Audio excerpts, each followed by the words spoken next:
So the large language models like ChatGPT are not given a specific objective to achieve. Instead, we're simply training them to imitate human behavior.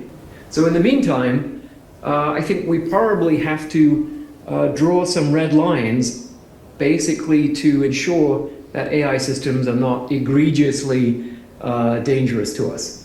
And an advantage of doing things this way is that it promotes real safety research, that companies developing AI systems have a responsibility to be able to predict the behavior of their systems and control the behavior of their systems. One of the key elements of the AI Act is the so-called risk-based approach.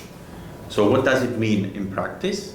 That the idea that we do not want to regulate the technology as such, but rather the use of the technology.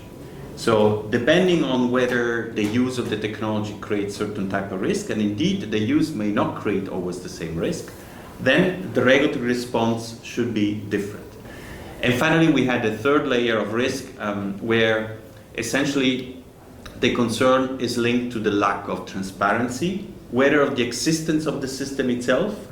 Now, I think in the future, and maybe sooner than we think, we might also have to ask these same questions about advanced AI systems. But we should also consider AI welfare, at least at the margins. We should also consider whether and how to protect AI systems from humans if they possess a sufficient number of indicators of consciousness. And then, of course, we should not lose sight of the fact that right here and now, non-human animals are also stakeholders for AI safety regulation, and they deserve to be a part of the conversation. If we build systems that are smarter than us, more capable, never rest, never get bored, never get tired, what do you think is going to happen?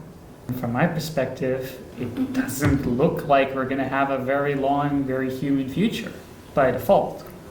If you build things that are more capable than you, or things that are more capable than you come into existence, well, you can ask chimps or Homo erectus how that went for them.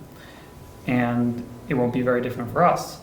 While there are a lot of concerns about AI, and I don't downplay the risks, while there is over-the-top internet chatter, I think in some cases the threats from AI are real, but they don't come primarily from big tech.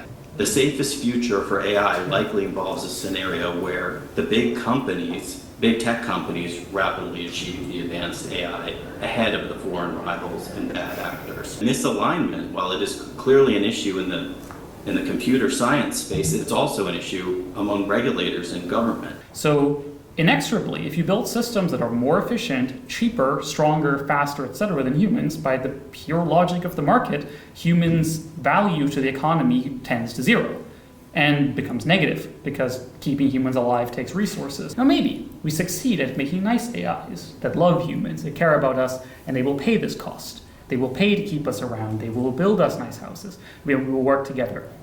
Maybe. But this is not what happened by default.